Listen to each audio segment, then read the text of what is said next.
Why is it important to come to events like this? I learned a long time ago I really only have to go home with one good idea to justify the time off farm. So working on our business is really as important as working in it. Our biggest job is to make sure that we do this in such a way that we're making it attractive for the next generation. Why in the world would one of my boys want to come home, bring his spouse, and live next to me in that space if this is not an attractive job?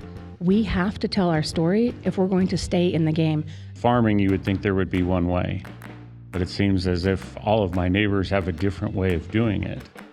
At the end, it's the same goal, but there's different ways to get there.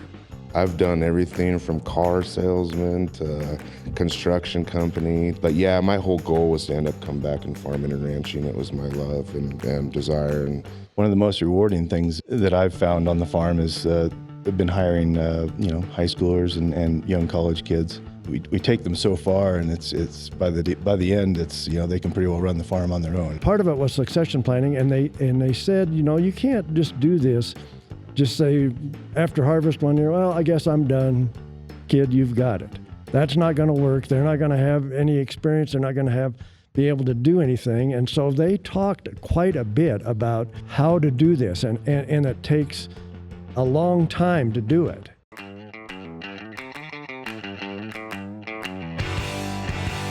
Welcome to Dirt Road Discussions, the podcast where we're all about agriculture all the time. Broadcasting from the Idaho Farm Bureau Federation headquarters. We introduce you to people from all over the country who are keeping agriculture growing strong. Whether you're a seasoned farmer or just someone curious about where your food comes from, you're in the right place. So let's take a journey down the dirt road.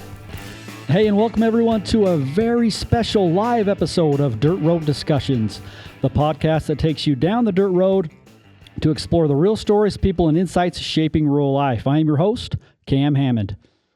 With me, as always, is the co-host of Dirt Road Discussions, the indomitable Ott Clark. Ott, how are you? Lovely. Indomitable. Like abdominable, except for different. We're going to talk about that. Okay, yes. Go on. Exciting day here, okay? We're thrilled to be coming to you live from beautiful Sun Valley, Idaho, at the historic Sun Valley Resort for the Idaho-Oregon Grain and Oilseed Convention. We have a great-looking group out there. Go ahead and give yourselves a round of applause. Woo! To all the dirt roadies out there, thanks so much for spending some time with us. Be sure to check out some of our past episodes on any major podcast platform. Actually, I think this might be our 100th episode. 100. So Be sure to subscribe to new episodes as they drop every other Tuesday. So, Ott, indomitable, what does that mean? Ooh, that's a great question. Like unfathomable, unbeatable, correct? Okay. That's what I think of when I think of that word that I can't pronounce very well. You are spot on. Okay, good. Yes, according to the internet, it means impossible to subdue or defeat. There you go. So is that an accurate description of you? That is not an accurate description. Okay, but I appreciate the honesty. Many times. Yeah, I was going to say, when you wrestled Rulon Gardner, he definitely whipped us. Twisted you into a pretzel. It was like he was playing with wet noodles. Yeah, I actually witnessed that. It was awesome, but yeah, definitely not indomitable in that situation. 0. Yep. However, I think indomitable is a good way to describe our theme of this year's conference, which is growing in spite of adversity. So, Ott, what does growing in spite of adversity mean to you? Ooh, that's a great question. I think just perseverance. Don't take no as an answer. 110%, no I in team. All the good things that you want to think about. Yeah, absolutely. You just got me fired up there. Yep, there you go. We're going to win a game. So, yeah, I think every farmer in this room understands it in their bones, what that means to grow in spite of adversity, because excuse me, if there's one universal truth, it's this.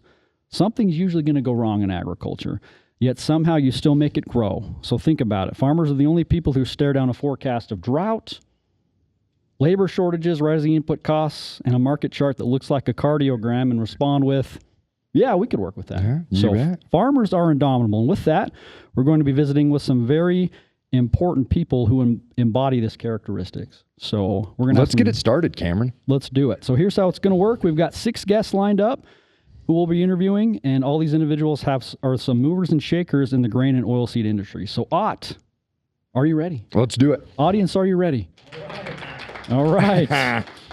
We can barely contain our excitement here on the Dirt Road Discussions Well done. podcast, where every bump didn't see it tells a coming. story. That's a good one, though. Not bad. Yeah, I liked it. I probably should have threshed it out before public use, but Doubles. it's okay. Don't have a malt there. It's fine. Our first guest, we are excited to welcome to the stage Erin Hansell-Heideman. Come on up. Morning. How are you? Lovely. Nice to be here. Thank you. Erin, Good morning. you hail from the Beaver State. I do. And we are thrilled to visit with you today. So, Erin, would you mind just telling us a little bit about yourself? Sure. My name is Erin Hansell-Heideman. I'm currently serving as the president of the Oregon Wheat Growers League. My husband and I are both sixth-generation farmers, and together are raising the next. We've raised a pass full of boys. We're all dryland wheat, and so very excited to get to be here and visit with you today. Thank you. Amazing. Pleasure's ours. I think I'm going to kick us off with the very first question. Cameron touched on the theme, growing in spite of adversity. Can you touch on some of the adversity that you guys have, faced either within your organization or within your company that you guys have?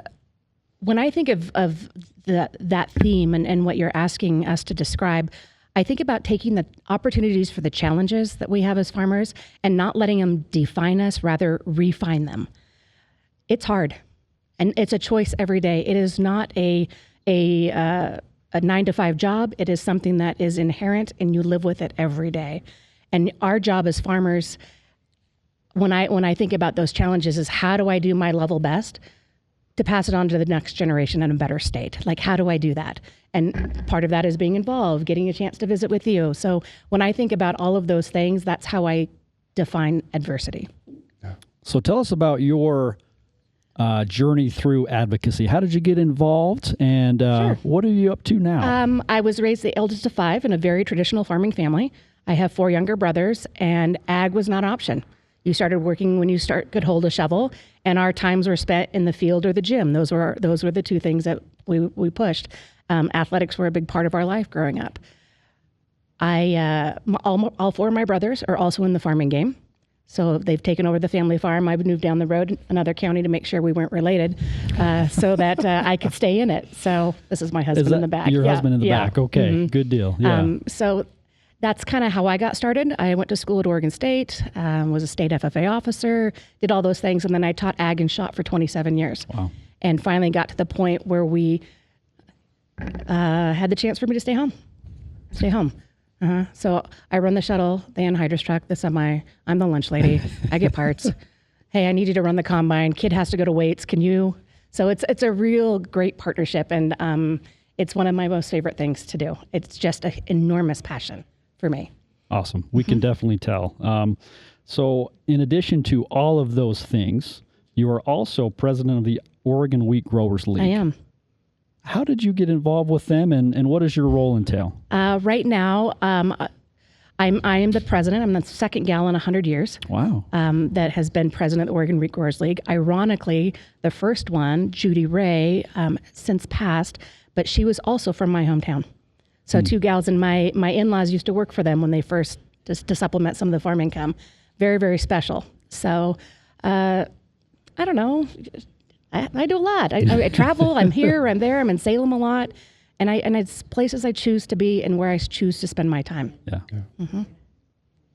One thing you mentioned, 100 years. Can you talk a little bit about the 100 years? Yes. So not ironic, but uniquely, Oregon Wheat is celebrating its 100th year in 2026.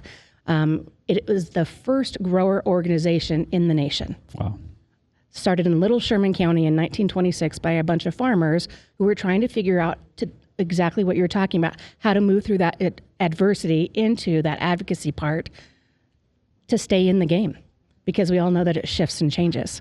So we've got some exciting things planned. 3 main things that we are doing is we've created an official Oregon Wheat Day. So February 11th from here to eternity will be Oregon Wheat Day. That's very, very special for us. The second thing is working with Pendleton Woolen Mills to create a Pendleton blanket. Ooh. That's if you go into the exhibitor hall, you can see an example and you can purchase if you choose. It's a really beautiful wheat pattern, labeled all those things. And then we're working with Stein Distillery, which is an all-wheat whiskey out of Joseph, Oregon, to create a commemorative box and bottle that lists all the presidents and some of the information about Oregon wheat and its history. That's very cool. That's exciting. It is Congrats exciting. to you all. And So- ironic, fortuitous, indomitable that it's also the 100th podcast. It's kind of meant to be. Man, this Nailed it. is We special. planned it that way, Yes, everybody. yes, I can tell. Mhm. So, Erin, like you mentioned, it's definitely a family affair with agriculture within your family. So, your brother is also Yes. working along with you in a pretty cool capacity. Could you touch more on so that? I have 4 younger brothers, the oldest of which is the chairman of the Oregon Commission. So you have the league and the commission side being operated by a brother-sister. So it's been a very, very special year for us. And everything always together for the most. Family dinners are actually talking wheat world and Nice. how we move forward and move the needle. And we're really lucky in that our commission and grower side already worked well together. This just capitalized on that. I'm assuming every meal for you guys has been discussing All wheat of it. and Everything. crops. Okay. Forever. No, and sports from the sounds of it Yes, as well. yes. Tell us a little bit. We got a couple minutes. Yep, all my Talk brothers about played sports. football at Wazoo. I did a little rugby at Oregon State, and I have 2 boys still at home. We're in the semi-football playoffs, which is great. I got a boy playing rugby at college in Oregon, so so if I say scrum down or run the ball, it's probably because I have an earpiece in listening to Huddle or NFHS, which is what I've done all week.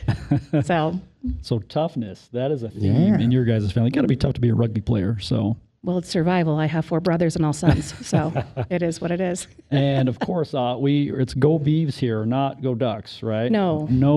We don't want to even say Always. the word Ducks. It's never So- been go Ducks. No.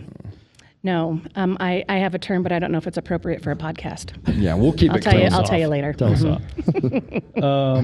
Okay. So tell us about some of the work that you've done over in Salem. Sure. Oregon was in a long session this year. So from my front door to the state capitol is about 3.5 hours driving. I can get to the capitol about 8 o'clock in the morning, and I'm pretty set. I made 11 trips this year, testified 7 of those 11 on a variety of issues. The resolution for the wheat bill, it was kind of an easy sale, very, very bipartisan. Labor issues were a big one. Glyphosate was also another one because that's always on the table. So I spent a lot of time in Salem and just visiting and getting to know people. And oftentimes, they don't know who's a farmer when they walk in because everybody shows up ready to play, if you know what I mean. Yeah. And we have to tell our story. There's fewer and fewer of us and more divide between urban and rural because farming's done so well. You don't have to come home and farm. Remember when there used to be like a passel of kids? Now you don't have to do that. You can do thousands of acres with a few of you. So where are the other kids going to go? You're going to hemorrhage them to the jobs. They're going to go find those. And their kids will come home to the farm, right? So they'll come to grandma's house and everything will be fine. And then one more generation, I think my aunt or uncle had a farm once and it's removed. So how do we continue to stay in the game and be relevant and present when there's so much misinformation being disseminated by people who just don't understand? In the same way that I wouldn't look at a cardiologist and say, this is how you do your job. Yeah. I don't know. Especially in your state, right? Very much so. Especially with the western The side of the political state. climate. Yeah, yes. absolutely. That has been for decades. Yeah. So you've made the drive 11 times, you said. Can you emphasize why other farmers, ranchers need to make that drive as well? I mentioned it before. Our biggest job is to make sure that we do this in such a way that we're making it attractive for the next generation. Why in the world would one of my boys want to come home, bring his spouse, and live next to me, right? His wife, especially, in that space, if this is not an attractive job? We have to tell our story if we're going to stay in the game. They're going to remove all of our crop protection tools. There's going to be all kinds of things because of all of these movements that people feel because they're getting all of this social stuff so quickly and so readily. And it's not necessarily all factual. Yeah. So we have to tell our story. And if you aren't up for telling your story, you're probably going to get left behind, in my opinion. Yeah. I think that comes true very much for individuals that come to a conference like this. They are the ones that are willing to get off their farm and it's come not- to things, yes. learn, meet new people. Well, and it's not easy to leave your farming operation. I mean, my honeydew list, or my husband's honeydew list, is I have a few things on my plate, is long. It's Yeah. not easy to make sure that everything is taken care of at home and you're driving 8 hours to be here. But it's important to show up. It's important to be present. Yeah.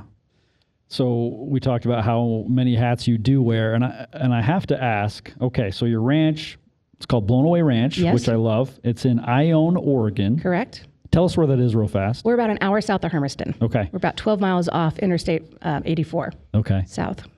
And you have to tell us a little bit about a couple of things. We have Hansell-Heideman, Oh, and we have the hen house. yes. Tell us about that. So I taught for 27 years, and when I had the opportunity not to, I decided I still needed to be involved in education. I sub a little bit. I go to classrooms a lot. I do all kinds of fun little things in that way. We built a house, and the 100-year-old farmhouse that we had been living in had been used as a rental, a bunkhouse, grandparents, etc. And I decided I didn't want to live next to anybody. I already lived next to my husband's parents. I figured that was good enough for me. And I said, I'm going to turn it into an Airbnb. And my husband says, you're nuts. No one's coming out here. So we shook on it. He says, if you don't make any money in a year, I get it back as a rental. And I made more money in a month than he made in a year. And I've been 100% booked for 6 years, but it's also part of that education piece. I have information about gluten, glyphosate, GMOs, all on the refrigerator. Guests can go out to the chicken coop and get fresh eggs every morning. There's always Oregon wheat pancake mix at any given time. So, and if they're, depending on the relationship and the communication, I'll take their kids and they'll go help me feed my donkeys and pigs and all of those things. It's climb on all over the equipment, see what it's about, visit with me. Amazing. And then the Hansell-Heideman is a barn because I moved my husband out of a shop because I wanted it. And That's true, Deacon, right? yeah, he's shaking his head. And I'm going to organize his bull bin here pretty quick so I can repaint the lines on the, the basketball lines on the shop floor here in a moment as well. Maybe I'll find that 10 millimeter socket. The elusive thing that I seem to can't find anytime. So I wanted to turn it into a barn venue. Yeah. And that's what I did. So as I made money with my hen house, I put it into a barn venue. I've hosted a few weddings, some things for Farmers Ending Hunger, some farm-to-table dinners, and some exciting things like that. Amazing. Man. Well, Erin, we just want to say thank you. Sure. Thank you for the work that you do to advocate for farmers and ranchers and the example that you set. So we're excited for your 100-year celebration, and we definitely appreciate your time here on the Dirt Road Discussions great. podcast. I So- did want to leave you with a little bit of this. This is my favorite wheat product. Ooh. Number one ingredient, soft white wheat. Yes. So this is a little snack for later in the day. Thank For you. our I'll take listeners, that. what is that? What's that? For our listeners, Oh, red vines. red vines. Red vines. Number one. one ingredient is soft white wheat. Yeah. There you go. It's a There you good go. thing Odd is allergic to this, so I I will will- take Yes. this. I'll take those It is off my favorite wheat Cameron's hands. product. So Everyone, please give Erin a hand. thank you So, very much. Thank you. Our next guest, please welcome to the stage Kyle Wangemann. Come on up. Kyle, thanks so much for being here with us on Dirt Road Discussions. How are you? Good. How are you? We're great. We're doing really great. well. Yeah. Yeah. Would you Good. mind just briefly telling us a little about yourself, your background, and what you're up to? So, My name is Kyle Wangemann. I farm in Soda Springs, Idaho. okay. I farm with my uncle and his son-in-law. And Grandpa started the farm back in the 1960s with about 600 acres. And it's grown to farming over 11,000 acres. Wow. So all dry land, mostly malt barley and wheat with a little bit of oil seeds here and there. Okay. So that's kind of my background. There you are. Kyle. Yeah. Kyle, I'm going to ask the same question I asked Erin. The theme this year, growing in spite of adversity. What do you think of when you think of that? Maybe tell a story about something you guys have done on your local farm or the grain producers. Okay.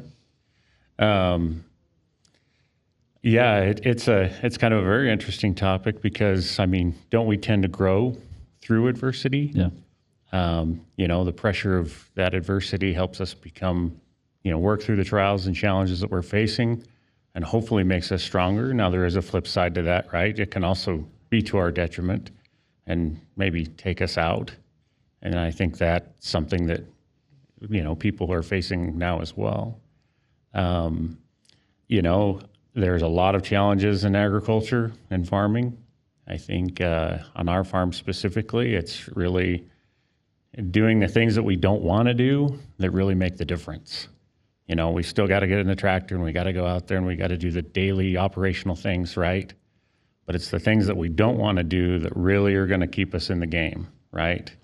And that is really the adversity we've got to work through, right? To keep us in the game, right? And so, you know, one of my partners is an excellent CPA, and so he keeps things pretty tight, you know. And so I appreciate him and his efforts to keep that going, because that's something that I don't do very well, and it's something that I'm not paying attention to all the time. I'm really good on the operational side of things, and so I can get in a tractor and work 24/7 if I need to, almost. Yeah. But those types of things are the adversity that we go through, and so we work as a good partnership to keep that viable. Yeah. Well said. So Kyle, you are obviously very busy with your operation. I should mention, so Kyle is the vice president of the Idaho Grain Producers Association and is also a committeeman on the National Wheat Growers Association. So could you touch more on your work nationally advocating for wheat and wheat growers? Yes. So, I serve as a board member on the National Association of Wheat Growers Board. Also serve on a Trade and Domestic Policy Committee with the National Association of Wheat Growers. And a lot of things are happening in that organization right now. They just currently hired a new CEO, and we are currently embarking on a strategic plan process to kind of find out what we need to continue doing in our operation, in our association, and things that we can change, because it is an ever-evolving world. And so there's the adversity that we fight through, and so there's some things that we need to look at.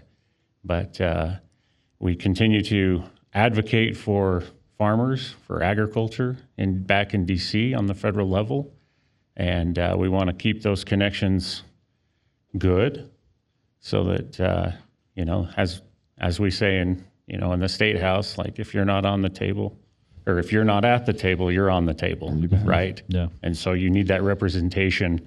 You need to show up, or you're going to be on the table. Yeah. So absolutely. I got to follow up. Your new CEO, did he come over from American Farm Bureau?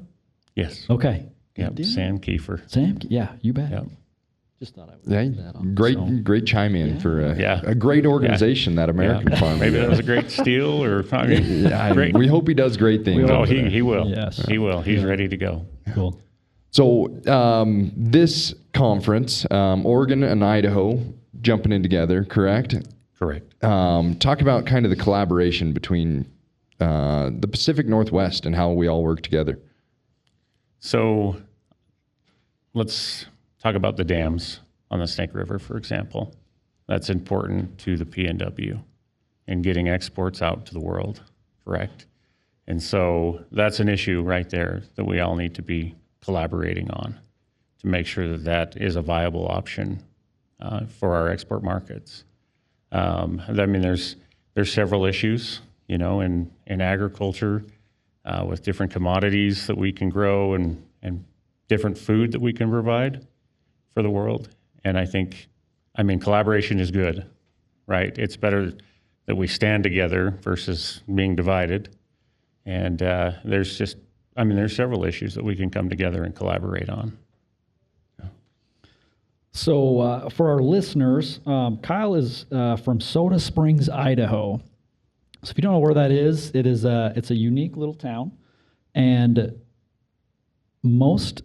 all of the farmers in the nation rely on Soda Springs, Idaho. Could you touch on what important thing is going on there and why it's so unique?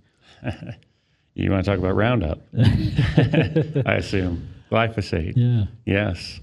Yep. That is in our backyard. Yeah. And so, glyphosate is a very important part in agriculture, and obviously there is a perception out there in the world that glyphosate causes this or this, and it kind of has a bad rap right now.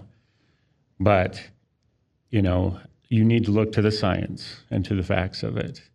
And then from a farmer's perspective, that is a tool in our toolbox that we need. And if you take that tool away, what tool is going to replace that? And, you know, maybe there are some options, and that's talked about often, but it's a big tool. So you take that out of our operation, how does that affect farmers? And so I think we continue to advocate for it. I think the science is there, that it is safe, and that we continue with that tool in our toolbox. Yeah. Yeah, I think Erin mentioned the 10 millimeter socket that gets lost. There's nothing, you know, for a lot of crops more important than glyphosate. Like the sugar beet industry would go back 50 years if they had to go back to without or pre-glyphosate style. That means, you know, labor is out hoeing weeds rather than, you know, using this glyphosate to really take everything to, you know, 2025 rather than 1985. Yeah. And if you think how often you use that 10 millimeter socket, Yeah. and if all of a sudden you didn't have it, then what? Yeah. You know, then you're going back to, you know, hand tightening. Yeah. Yeah. So as we approach this next legislative session, what are some of the things that you all are focused on in your organization and also nationally? I know there are a few important issues such as, you know, the Farm Bill and the Ag Forest Modernization Act and things like that. Could you touch more on just what your priorities are and your optimism as you head into a new year here in a few months? Yeah. Yeah, for sure. Farm Bill is going to be a priority on the national level. And as we sit right now, we're a little pessimistic, you know, by year end with everything that needs to happen, a new appropriations bill, CR, to be passed next month. But we are optimistic. We have a lot of advocacy to do to make sure that a farm bill does get passed next year. And, you know, fingers crossed, with a lot of work, we can get it done. No doubt we can get it done. It's just going to take some hard work to get there and some discussions. And that's certainly going to be a priority for us next year. Yeah. Out of the legislative mindset, what is one of the challenges that's going to face your farm this coming year? Is there something that you think, and maybe not your farm in particular, but farmers across the nation, what are they going to be working on that's going to be the big challenge that they need to overcome? I think our farm specifically is just going to be maintaining, you know, consistency. I mean, inputs are continuing to be high. Markets are very low. And I think we just kind of need to be consistent and just ride it out in a way, but be very smart about it at the same time. You know, we need to be good business-minded farmers this next year and not just, you know, tear into it like, you know, you do in a good year, right? Yeah. You just tend to not worry about the things you don't want to do. You just kind of go and do the normal. Yeah. But we really just kind of need to be laser focused and get through the adversity of tight times. And I think we'll be all right. Yeah. I think this year's theme, you know, growing in spite of adversity, if the continuation of low commodity prices and high inputs continues, that adversity, the goal might just be, you know, survive the next year, and we're going to make it next year, and hopefully that'll help out. Yeah. Yeah. I mean, farming is cyclical, right? You've got your ups and you've got your downs, and it'd be really nice if it was just a nice average, you know, every year for sure. But like I said before, adversity can make you stronger and better, you know, and so maybe that makes the upswings, the better times, the good times, even better. So So again, we're here at the Idaho-Oregon Grain and Oilseed Convention, and we're visiting with Kyle Wangemann. Kyle, why is it so important for growers to get together in these types of venues, and what are you hoping to gain from this conference? Well, I think the funnest thing or the biggest thing that comes out of these conventions is just the networking with each other.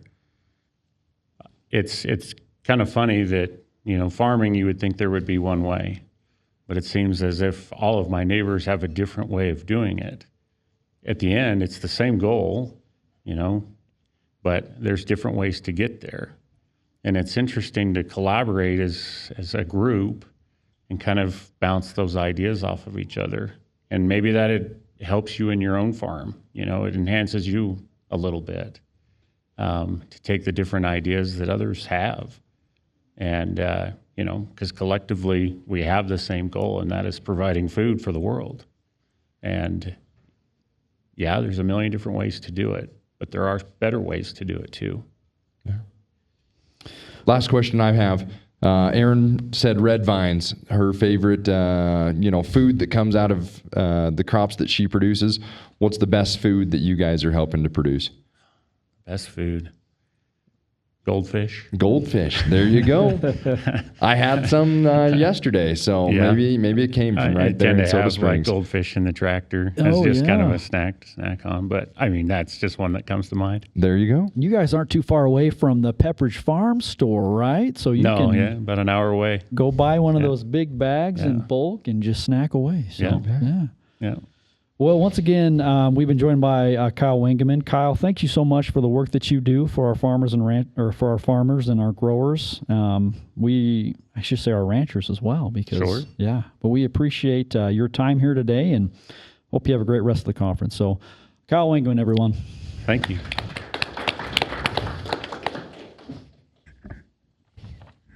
Who do we got next, Cameron?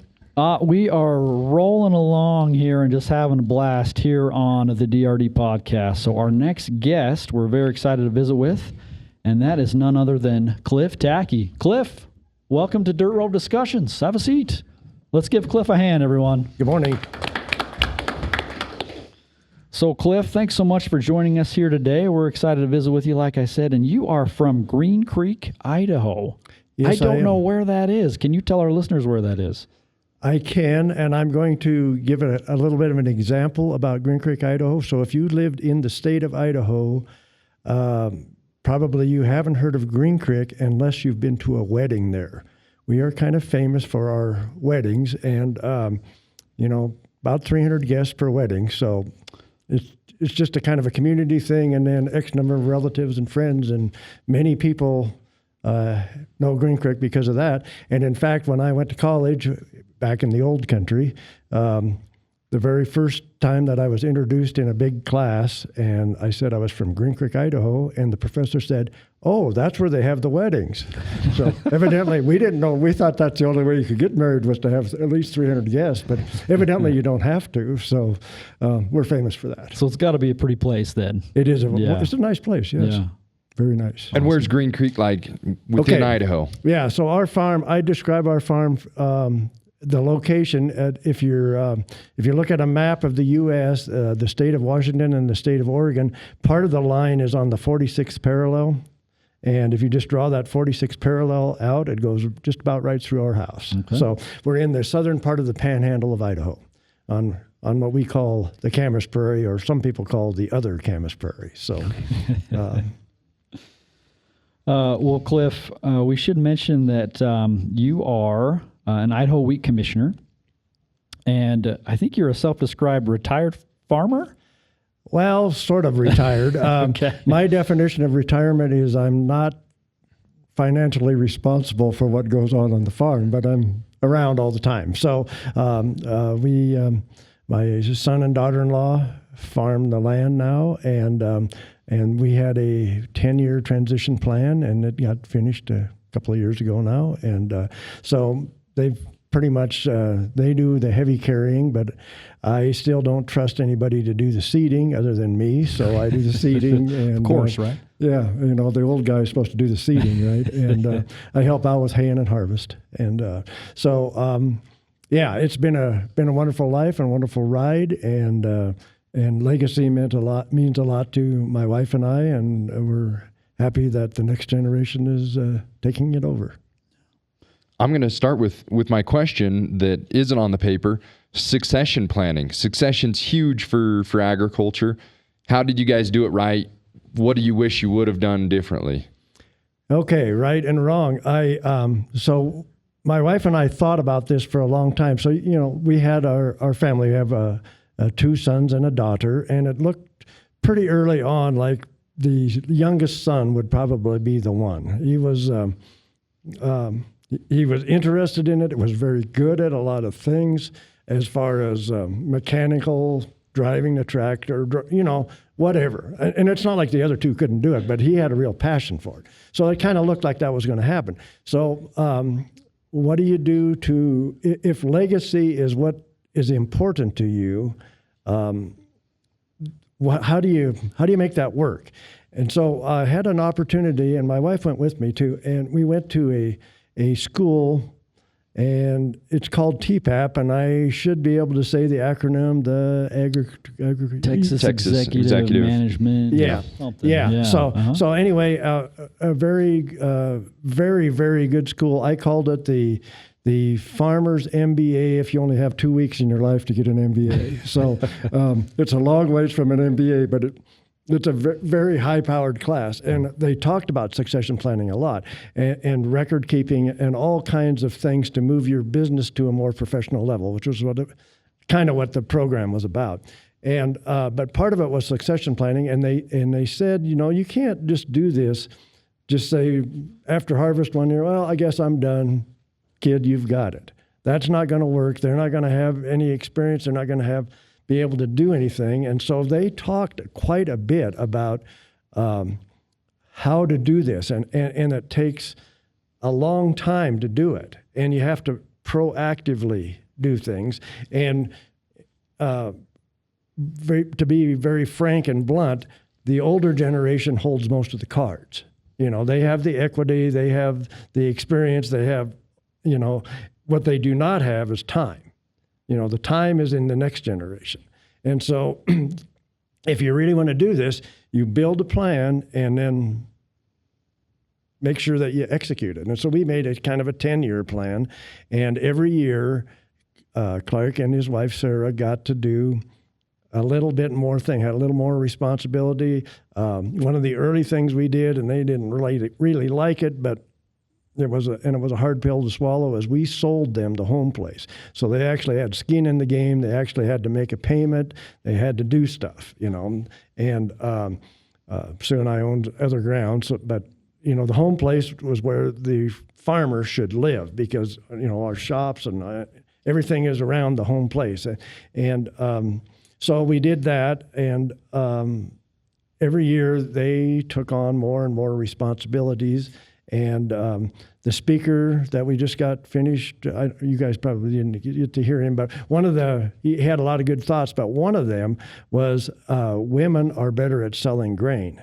And so a long time ago, my wife took on that job, and I'm very glad she did. And so Clark's wife does the bulk of their selling too. And so just taking on those kinds of responsibilities. And finally, about a couple, 3 years ago, it was all done, and they are the people now. They are the farmers. Yeah. And not like I'm not a farmer. I'm there a lot, but I don't have a whole lot of financial responsibility, other than I have my other responsibility, I think, is that to make sure that they survive, because if they don't survive, I don't get paid.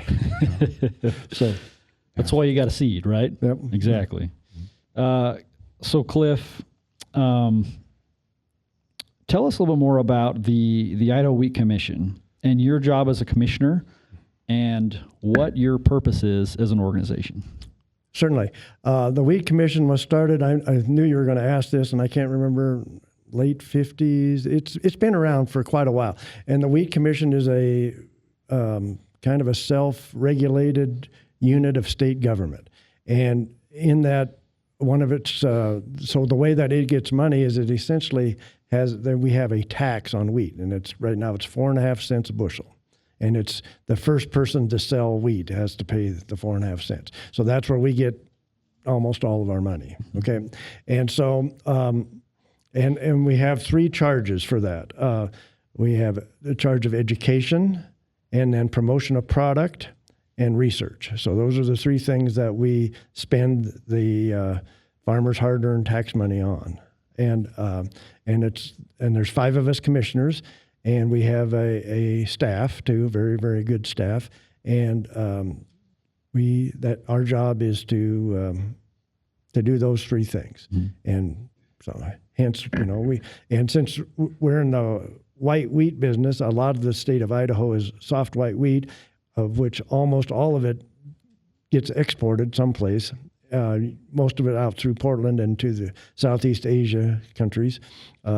We travel there. And so as commissioners, we'll travel there. And we're part of a national organization called U.S. Wheat Associates, and they have offices spread throughout the world and help promote the product and teach people how to use wheat. All kinds of wheats, but we're more interested in the soft white wheat, but teaches people how to use it and how to incorporate it into their lives. Yeah, very important. So we're here again in Sun Valley at the Idaho-Oregon Grain and Oilseed Convention. Why is it important for people to come to events like this? I think it's important because people need to get outside of their own box a little bit. As farmers, we work hard and we can keep ourselves busy almost within the confines of our farm almost all year if we want to. But it's pretty important to be able to look outside of what's going on in your local area, and I think that education will help you make better decisions about your farm and which way things are traveling, what kind of trends might be developing. And, there's all kinds of tools nowadays. I mean, you can watch all kinds of social media stuff and do it. But I guess I'm old school enough that the whites of the eyes mean something. So yeah, if you can't see somebody, at least at some point in time, you can communicate a lot faster. You bet. So Idaho grows a lot of wheat. And we have a lot of our listeners are consumers who maybe just think that there's one type of wheat. Could you touch more on the different maybe varieties of wheat? And you said mainly in Idaho we grow a lot of soft white. Yeah, so variety is the particular biotype of a wheat that's grown, and there could be several varieties in each of the each class of wheat, and there's 6 classes, and hopefully I can say them all. So we have soft white wheat. We're testing you here. Yeah, hard red wheat, dark northern spring or hard red spring wheat, soft red wheat, and durum. Is that all? We'll count it. That sounds great. If it's not 6, we'll add the other one in post. Yeah, and there's a subclass to that called hard white wheat that we don't really have a classification for yet, but and I found out since I've been a wheat commissioner that other countries have a little different idea about where they make a class of wheat. So if you're selling internationally, you've got to figure out what your competitors are doing and then that kind of thing. So. Yeah. I'll have my final question. You've kind of gone through from grower to retired. What is something that you have seen, in years past? What new technological advances are you excited for the future? Oh, wow. So the obvious things is GPS stuff. So and electronics. So changing from can't say the word now. To digital, analog to digital systems. Mm-hmm. So we used to have a fuel gauge, and the gauge would just kind of move down. Well, now everything is pretty much digital. And so changing to a digital era made it so that you could do a lot more precise application type things and control of equipment, as well as a lot better system of recording what you did. And it's been something that was not possible when I got out of college. You just couldn't do it anywhere to the degree that we do today. And so I think that was a big step. And, as far as GPS, the auto steering and all that came pretty quickly and was pretty easily adopted. All the record-keeping stuff is coming, but it's a little harder to adopt because you actually have to do some work to make it work for you. And another thing, when I got out of college, I thought, well, we're growing this wheat plant, and we have to plant it every year. Can you make a perennial wheat so you don't have to plant it every year? Maybe you could harvest 3 crops before you'd have to destroy it and do something else. That hasn't really happened. There is such a thing as a perennial wheat, but it's not an economic thing.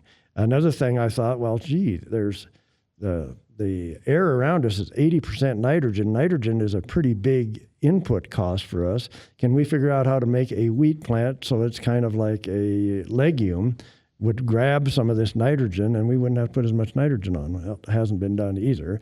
So I think those are things that can, for the future. Another thing, kind of a personal thing of mine, if you watch nature does not grow this plant on a big area and then this plant on another big area, kind of a monoculture type thing.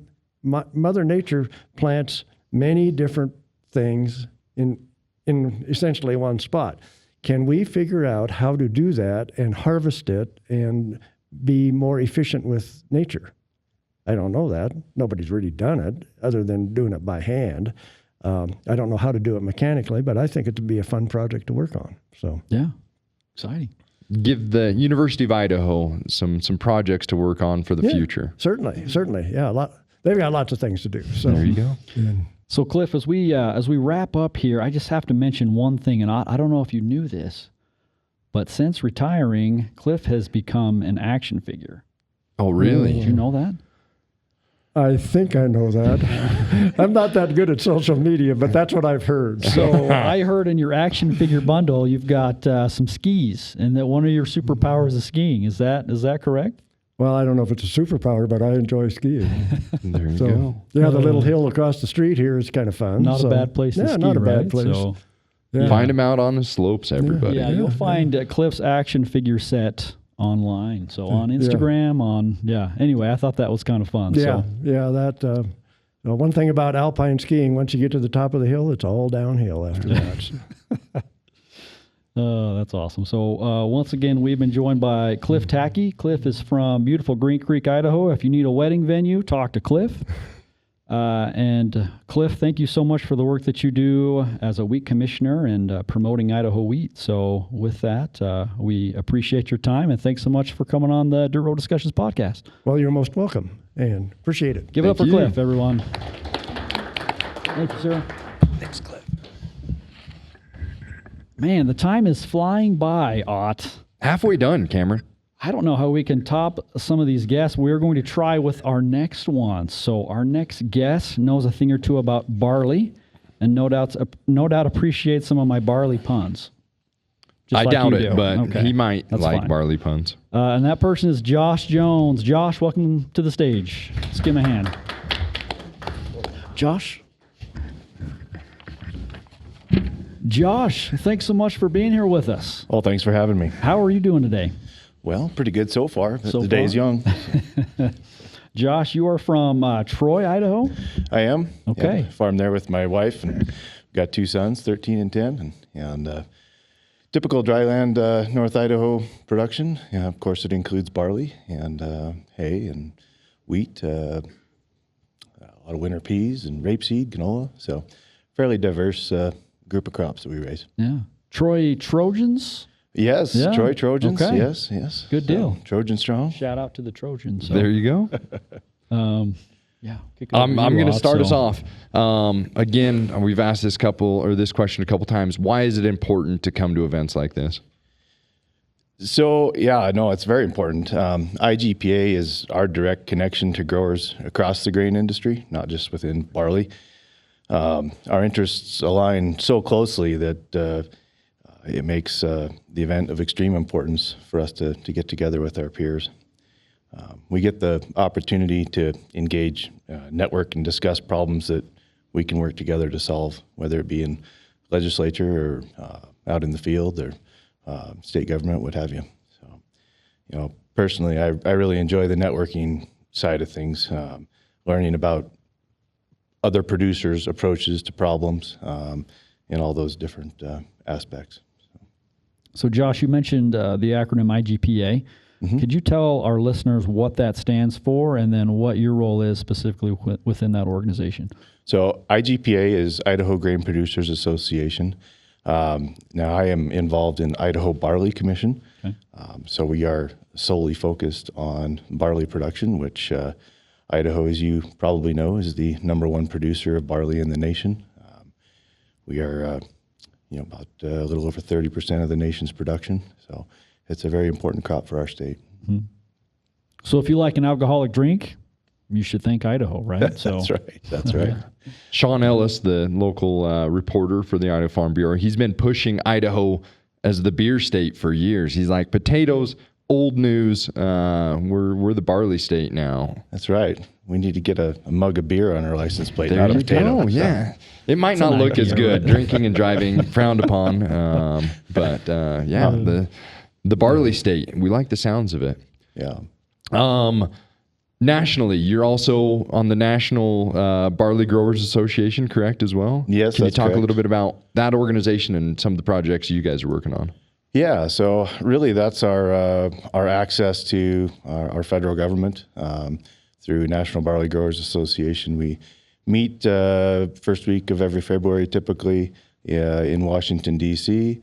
We have the opportunity to visit our state legislators of our respective states. So we bring together representatives from all the barley growing states in the union, and we each go to our respective representatives' offices. Usually that is a pretty rewarding experience, especially for Idaho. Our legislators are so supportive of agriculture, and our interests are very well aligned. So it's a really good experience, and I think we actually do get to see the results of our efforts.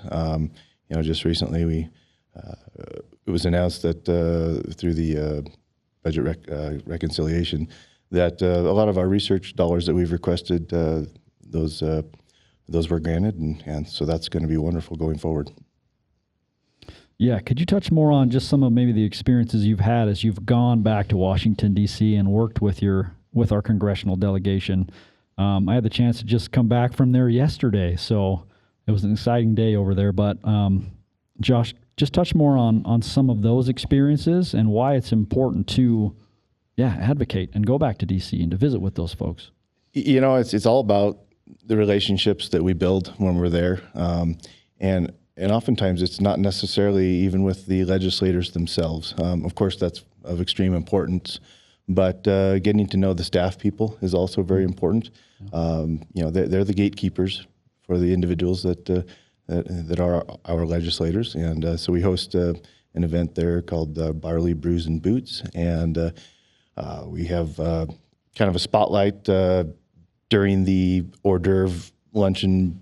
The different taps are served and that sort of thing, but different growers from across the nation are spotlighted, and I think they like to see that personal connection, and it's fun to get all those younger staff people out, and they're not always very well paid, so they love to have a free meal and maybe a drink on the side. So I think that's an important event that we will definitely continue in that regard.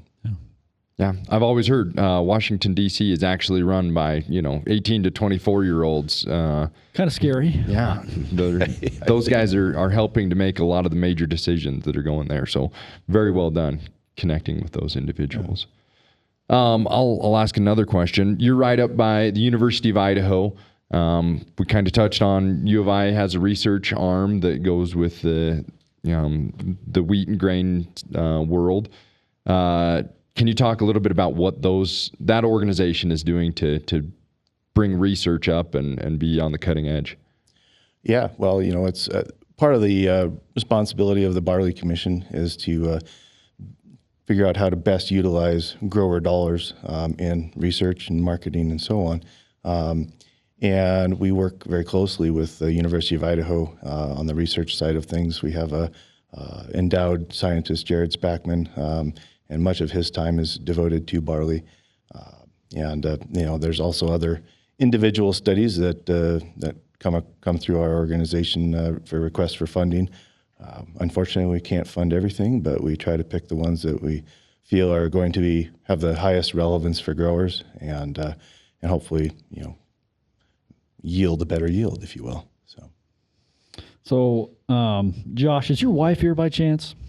She was not able to make it this time. Okay. I was going to say she needs to be given a round of applause because I was going through some of the many things that you were involved in, and so I have to hand it to you. So you're, of course, involved in the Barley Commission both at the state level and nationally.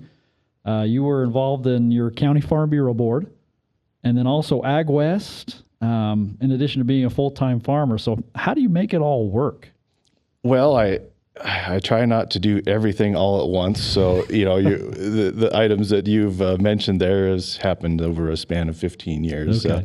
But yeah, no, it's especially having 2 young kids and more involved with sports all the time. It's difficult to allocate the time, but I think it's very important. And, as consolidation in agriculture continues, possibly at an accelerated rate, given the financial woes of production agriculture right now, it's very important that we foster the next generation to get involved and lead by example, and so hopefully we'll keep agriculture strong. Yeah. One of the questions we asked earlier was, innovations for the future. What is something that you see, maybe on your farm that you're excited for the future? Yeah, so that's both the greatest source of excitement for agriculture and the most frustrating part of agriculture. Is, we have things, like biologicals. We think that's going to be big for agriculture and could yield great results similar to the advances we've seen in seed technology. But as yet, that has yet to really truly affect my farm in the way that I hoped it would. But that doesn't mean we're not trying. We are funding one particular study that is evaluating a multitude of different biological products in barley, and so hopefully we can help growers to determine which one will have the greatest value for their farm. Can you delve a little deeper? Biologicals. I don't grow barley. Explain it a little bit more. Yeah. So for so long, the science behind production farming is, first it was the green revolution and fertilizers, and we know we need to add nitrogen and phosphorus and potassium. And then we got into, traded seed technology and that sort of thing. But a more difficult thing to really put your finger on, I think, is looking at the crop you're growing and the biology that's present in the soil, and how to foster a more favorable growing environment for the crop you're growing. And so, it's been known for a long time that one that's popular to talk about is rhizobium. That can be a very favorable biological in your soil profile. But we haven't figured out how to harness it exactly in our favor. And I think the reason for that is because soil is such a diverse, and there's so much going on, and everything affects everything. It's just really tough to, it's not like you add nitrogen and you get X result. It's you add rhizobium and that may suppress another population, and so you might see a negative outcome. It's a lot tougher for industry to put a bug in a jug, as you might say, You bet. and get a greater yield. So. Yeah. So, Josh, you mentioned 2 boys, Mm-hmm. And they're involved in sports. What are their ages and what sports are they playing? Yeah, they're 13 and 10. my oldest has gotten involved in cross country. This was his first year at that, and I think he's going to do basketball again this year. And I'm sitting down, but we have a pretty tall family, so hopefully he'll be more coordinated than his dad was. So. And my youngest, he's our football and basketball kid. Awesome. So yeah. That's cool. Family farms are so important. Could you touch on, and I'm sure your sons are involved helping you out as much as they can in between their extracurricular activities, but could you just touch on family farms and the importance of the youth taking advantage of opportunities to get out into work? Because I think that's a missing piece of our puzzle. I'm actually glad you asked that question. I've never thought of myself as a teacher or anybody who had any interest in that, but one of the most rewarding things that I've found on the farm is they've been hiring high schoolers and young college kids as summertime and throughout the school year labor, and it's so very rewarding. Some of these college kids, I'll get to spend 4 or 5 years with them before they go off into the world, and I'm always sad to see them go. But we take them so far, and it's by the end, it's they can pretty well run the farm on their own, and that's pretty rewarding. Those relationships that we build, and those are having those relationships, and they go out into the world, and maybe they're an ag teacher, or maybe they're growing carrot seed somewhere else, crops that are totally different. But I can always call them and talk to them about what they're doing, and the bright young minds, they have ideas about farming and things that I would never think of on my own. So it's a really fun and rewarding experience, and giving those kids the opportunity to have that experience on the farm, I think is really important. So I hope that we're able to continue that. There's been some, I don't know if pushback's the right word, but some rules from OSHA and so on that limit what minors can do on the farm, and I think that's really disturbing. How else are kids supposed to learn these qualities or these skills and then go out into the workforce? I think it's really important that we catch them early and foster that growth. Yeah. Well, Josh, we're going to wrap up here, but we really appreciate your time. It's been a pleasure visiting with you. Thank you so much for the work that you do on behalf of barley growers, wheat growers, and we're just excited for all the work that you're going to continue to do. And again, thanks so much for coming on Dirt Road Discussions. Well, thank you for having me, and I appreciate all you guys do at Farm Bureau. So. Josh Jones. All right, let's keep it rolling. Let's keep going. Our next guest stands tall in his advocacy efforts across the nation, so please help me welcome Jonathan Rosenau. Nice to meet you too. I hope I said your last name correct. Pretty close. What, Rosenau? Rosenau. Rosenau, Yeah. Dang it. Okay. I talked with Amaya, and she said it's Rosenau, and of course I messed it up. I told her That's I fine. would, so. I've messed up a lot of stuff this morning. So. Well, Jonathan, we appreciate you coming on the DRD podcast. Would you mind just briefly telling us about yourself, where you're from, and where you guys grow? So I farm Cliff that was on earlier. I farm pretty close to where he's at, and Green Creek, Nez Perce area, and 4th generation farm, and wheat and canola and bluegrass and a lot of different crops. So basically encompassing Idaho, different varieties all over. So Yeah. It's a beautiful area up there on the Camas Prairie. yeah, thank you. Yeah. All right. Oilseed Commission. Tell us Yes. about that organization. So we're appointed from the governor. We're a commission. We're appointed by the governor, and there's 3 of us statewide, and we take checkoff dollars from sow flour. Well, if we had some soybeans in the future, that oil and canola oil, and we use those checkoff dollars to best serve our constituents, the growers in Idaho. And basically, we've tried to do. Since we've been on, is try to focus more on, ground research, like nutrient management, uptake of canola, safflower, benefits of, rotations, how does the nitrogen not fixation, but uptake of canola work and things like that. And then we also endowed a chair at the University of Idaho for a researcher in canola and safflower. Well, he dabbles some in safflower, but yeah. So, Jonathan, would you mind just tell us more about your operation? I'm assuming it's your family farm. Yes. And I guess did you ever think you would end up in another career, or has the farm always been on the radar? I've done everything from car salesman to construction company to, but yeah, my whole goal was to end up coming back and farming and ranching. It was my love and desire and oldest of 3 boys. You just grow up, not an expectation, but you're there all the time working with your dad and your grandpa. So it just becomes part of you, So, yeah, I've done a lot of different things, but I, sold airtime for radio and a lot of different things. No so, kidding. Yeah. So, but I always wanted to come back to ag. So yeah.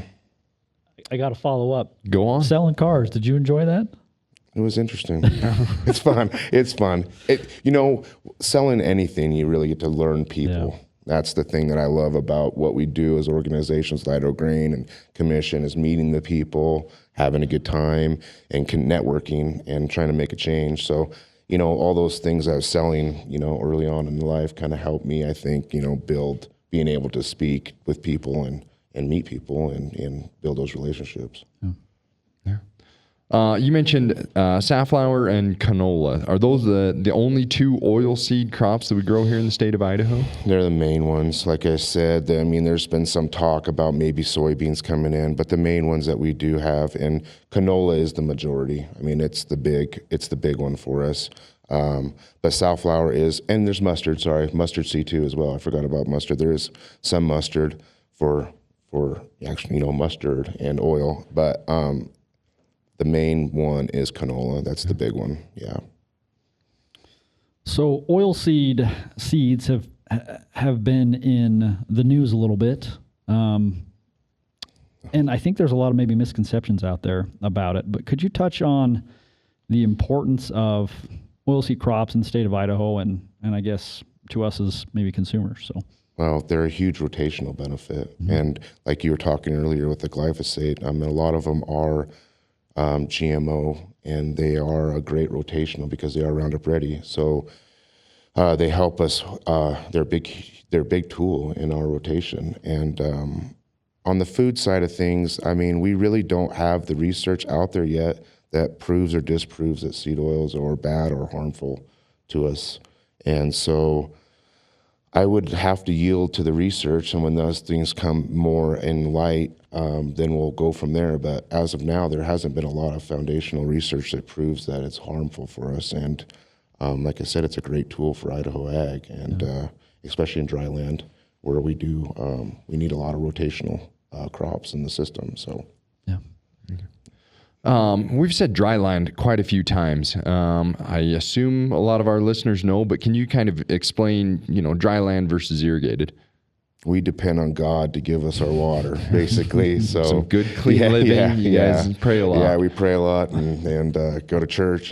But that's basically dry land is. We depend on the rains and we depend on Mother Nature. And whereas you come down south and we have our, brethren that depends on the water and the dam system to irrigate their crops. So that's the difference for us. And then, sorry. No, that's what makes Idaho so cool is that we're so diverse. You have guys up north that are literally pumping water out of their fields because it's so wet in the spring sometimes.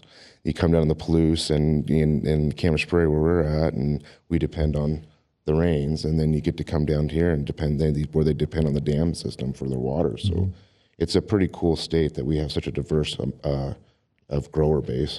100%. Follow-up question, fallow ground, and I'm not even sure if you guys do fallow for your farm, but can you explain why farmers and ranchers or farmers would fallow? Traditionally, well now, we're in a drought now, so a lot of that is, having moisture there for the following crop, and making sure you have that moisture base in the soil. But one of the big reasons that we fallow in our area is for weed control and not necessarily depending continually on Roundup. You know, we can actually put a cover crop into it, or we can do some mechanical tillage if they need to do. And so it's very important that way. So I failed to mention this, but Jonathan is the chairman of the Idaho Oilseed Commission and also president of the Idaho Grain Producers Association. So Yeah. a lot of different hats you wear. Yeah. I read an article that you wrote, and it talked about how the need for a voice in agriculture is greater than ever. Yeah. Could you touch on that importance and what can maybe a producer who's maybe just getting started, who hasn't really done that in the past, how can they get started and involved in advocacy? I mean, it's anything from our group, Idaho Grain Producers, at your county level to Farm Bureau. I mean, they are huge advocates for ag. I mean, I can't remember the statistics once. I wrote an article about it, but the farmers basically nationwide, you know, we're dying as we get encompassed and the grower gets smaller and smaller. We need to have a bigger voice. And Idaho is, obviously we know, is one of the fastest growing states in the nation right now.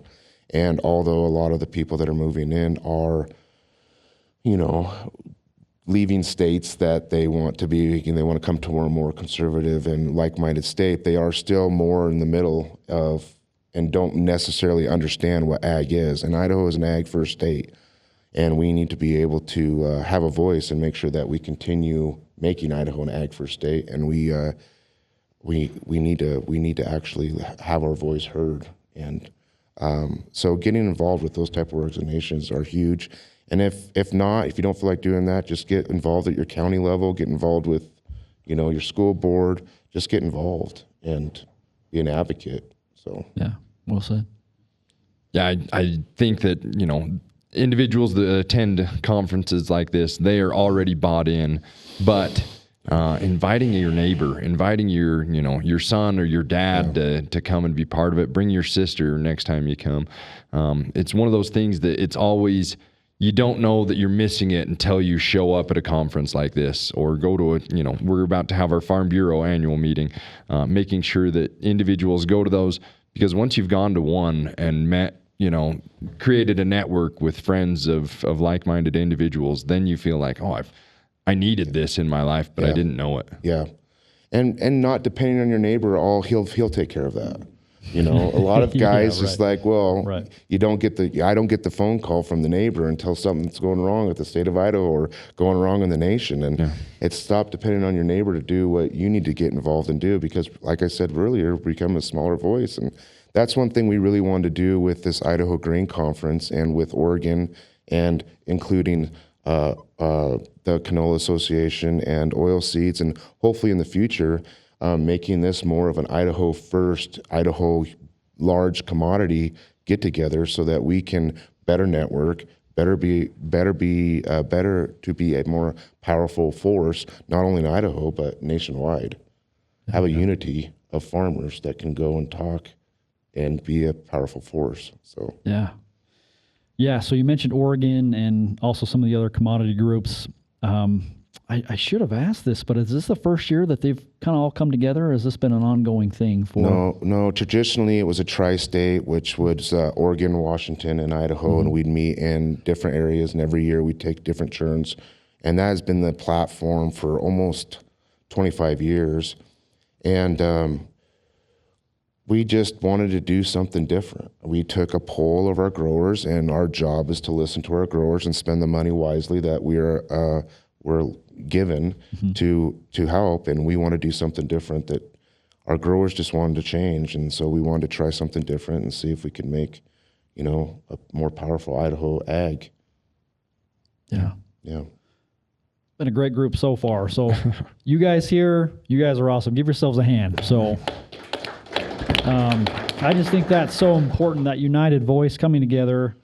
Definitely. And not expecting or relying on your neighbor to do it, because sometimes it doesn't get And we done, get in a habit of doing it, that guy will cover it, that guy will get it, but we have to get involved, because we are a dying voice and we need to make sure our voice is heard. So You keep saying dying. I feel like you need a better word than dying. Yeah, it like sounds bad, maybe. We're thinning out the herd a little bit, yeah. but the strongest are still here. And, Yeah, for you know, sure. I think somebody mentioned you can farm 1,000 acres with one guy nowadays. You can farm 11,000 acres with 3 guys. Yeah. And so just the amount of individuals that are tied to agriculture is so low that we need every individual that's in there to be out there, you know, chanting our chant. You're right. Maybe dying's not the right word, but Let's it can think kind of positive. feel like that sometimes, though. You know, when you're fighting an uphill battle right now, and where Idaho sits, right? I mean, not Idaho, but where ag sits right now, it just feels like a struggle. And so, yeah. But you're right. Could choose a better word than dying. But you're exactly right. I think even legislatively, right? And maybe you could just touch on some of your legislative efforts. I think more and more our legislators are getting more and more disconnected from the farm, from agriculture, and we're having less farmers and ranchers actually serve in the legislature. So could you touch more on maybe some of your legislative efforts and what you guys have been working on? Well, oilseeds cannot do that. We are a commission, so we don't touch in any legislative, but we lean on our like the PNW Canola Association to do that for us. But with Idaho Grain, there's been vast things that, to be honest with you, I really don't remember all of them right now, but we're continually involved at the State House, and we have someone there actively all the time. So, you know, when it comes to fencing laws, to immigration laws, to, you know, transportation laws, so we've been very active all the time with those type of things. So yeah, very important. Yeah, very, very important. So Jonathan, as we wrap up here real fast, what's a hobby of yours? What's something you like to do outside of the many hats you wear and your farming operation? Well, I just started coaching some more with my son, so I try to do the basketball coaching thing, and then I like to trap shoot, hunt. You know, before we spend time with family. Yeah. They've got a nice trap shooting course right over here. So what? Yeah. Nice. I didn't know that. We'll go after. Okay, let's do it. You have to stay here. Okay. We'll go. All right. I'll clean up. Yeah. Thank you. Well, once again, we've been joined by Jonathan Rosenau. Yeah. Yes, got it. Nailed Jonathan, we really appreciate you, all the work that you do for the oilseed industry and for our grain producers as well. We wish you the best of luck as we move into the new year. And again, thanks for your time coming on our Dirt Road discussions here. Yeah, So, thank you Jonathan, for having thank me. you. Yeah. Let's give him a hand. Thank you. Thanks, guys. Thank you. Okay, Ott, how we doing? We're in the home stretch, I think, right now, Cameron. Yeah. Our last guest today that we're going to help us bring us back from our trip down the dirt road is David Brewer. David, please come to the stage. Let's give him a hand. David, great to meet you. So with a name like Brewer, David, I thought for sure this is a great fit for you, this conference. So, So far, it's been good, yes. so David, you are from Oregon. Could you touch more on, your background, where you live, and what's going on your way? Well, I farm just out of the Dalles, Oregon with my wife. 11, 12-inch rainfall zone, traditional wheat fallow area that we're gone to no-till and trying to diversify our rotation there. So 5th-generation farm, a couple of grown kids and a grandson. Awesome. Good deal. Perfect. The Dalles, it's a really beautiful place over there. Can you kind of explain that area a little bit? So it's really hilly ground that we're farming in, deep silt loam soils, lush soils, but very prone to erosion, which is what got us into the no-till world 30 years ago now almost. But very low rainfall, and it's a challenge to add the diversity into that rotation. Mm-hmm. So that's what I've been spending most of my career trying to figure out is how to do that successfully. So David is the director of the Pacific Northwest Canola Association. So we're going to be touching on canola here. But yeah, David, I understand that you are kind of an expert in soil health management, and you talked about your journey throughout that. Could you share more about what you knew, and this is kind of a big question, what you knew going in and now what you've learned as you've gone through this soil health journey.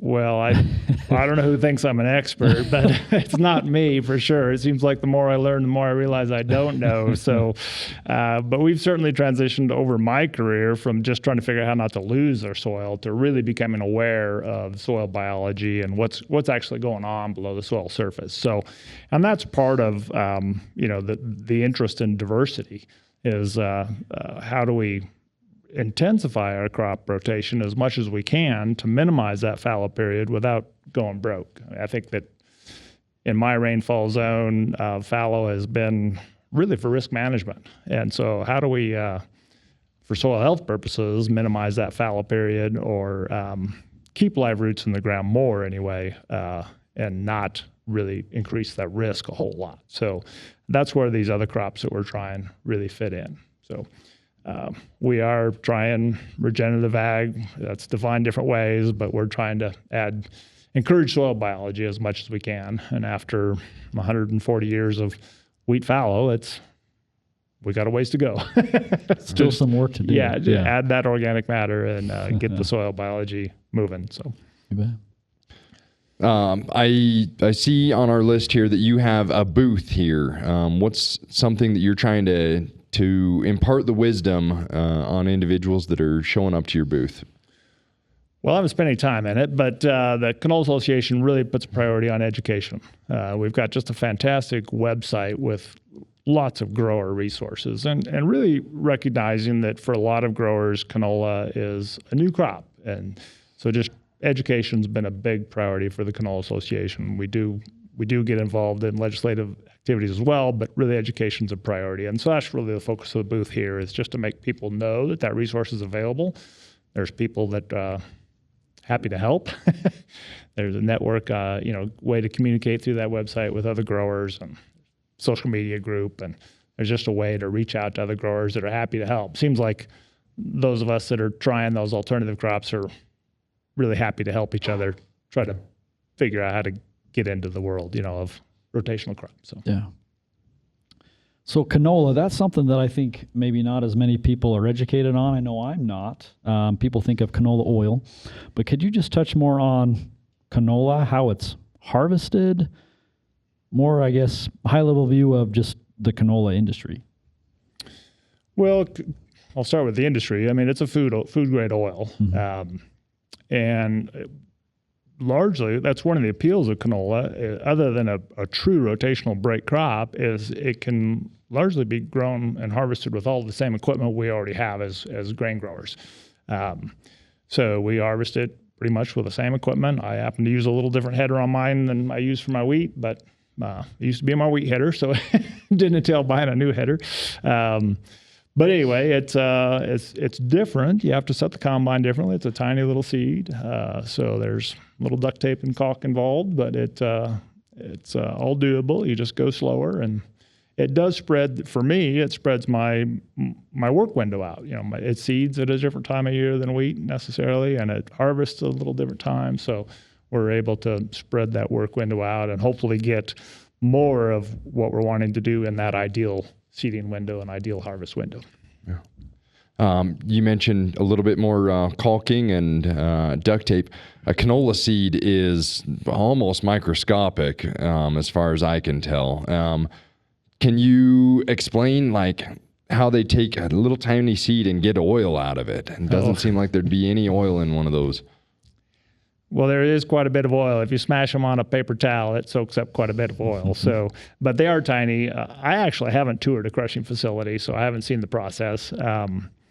But yeah, it's like a safflower. We raise safflower. If you smash that or just leave it laying around and see what the mice do with it, they're really attracted to that high energy in an oilseed crop. So David, you are the director, like I said, of the Pacific Northwest Canola Association, and you touched on education. I'm sure that's a big part of what you do. What else does your job entail in that role?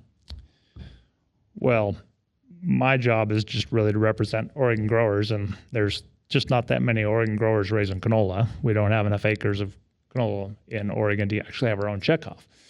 So I try to support our executive director, Karen Sowers, mostly.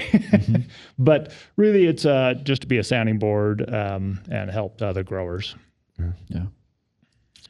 Yeah, I guess one of the final questions I have here, as you have grown in your soil knowledge and your agriculture knowledge, what are some of the things that you're excited for the future? Maybe on your farm or nationwide for canola growers? Well, I think there's a lot of future, a lot of potential for canola. We have a good crushing facility here in the Northwest. It's importing canola. So there's obviously more demand domestically than what we're producing domestically now. So, and freight's expensive. So anytime, we can produce something closer to that plant, we've got an opportunity. And I think it's good for our crop rotations.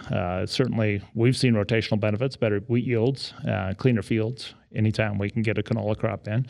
It's not a sure thing. So that's one of our challenges is to try to figure out how to get canola established in my low rainfall environment every year. That's a real challenge for us. This will be my 4th year without a good winter canola crop. So one of those things we're hoping to kind of marry up maybe is figure out how to get that canola seeded earlier and effectively have a green fallow with that early seeded canola crop. But there's details of that we got to figure out too. So that's my next challenge is try to get my ducks in an order well enough that I could actually seed early before wheat harvest. So usually I'm pretty focused on wheat harvest, but you bet. No doubt he'll figure it out. So, real quick, you mentioned on importing canola.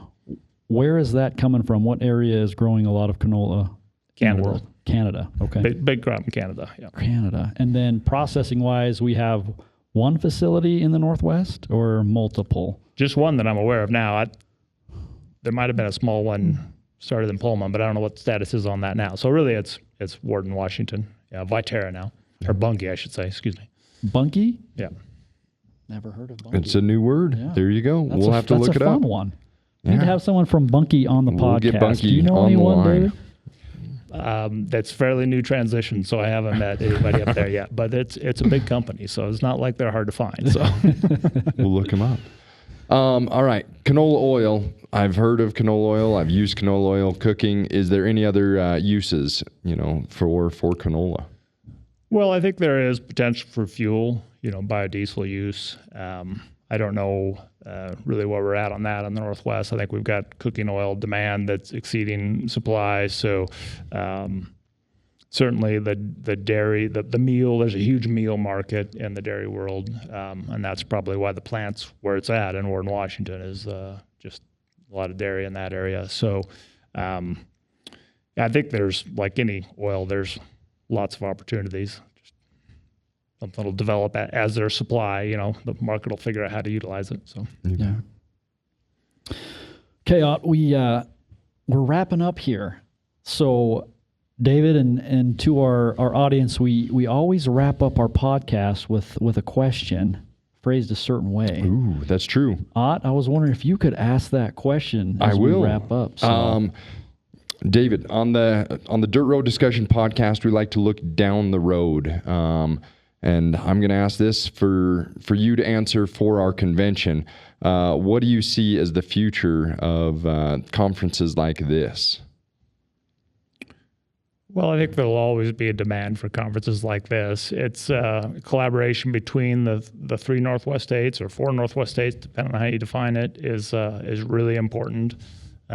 I've been really involved in the Direct Seed Association and that collaboration across the states. My peers doesn't matter what state they're in, right? So these opportunities to get together and we really learn as much in the hallway or in the bar as we do, from the speakers. It's just that opportunity to just kind of cross-pollinate, bounce ideas off, and motivate each other is always good. And I learned a long time ago, I really only have to go home with one good idea so to justify the time off farm. So as the speaker said this morning, that working on our business is really as important as working in it. So and keep each other going too. Yeah, I thought right. that was important. That's right. So real quick, there's a farmer that I know, and through the ups and downs of his operation, he would go to conventions like this, and afterwards he would say, man, that experience is going to help get me through another growing season. And I always thought that was pretty cool. So,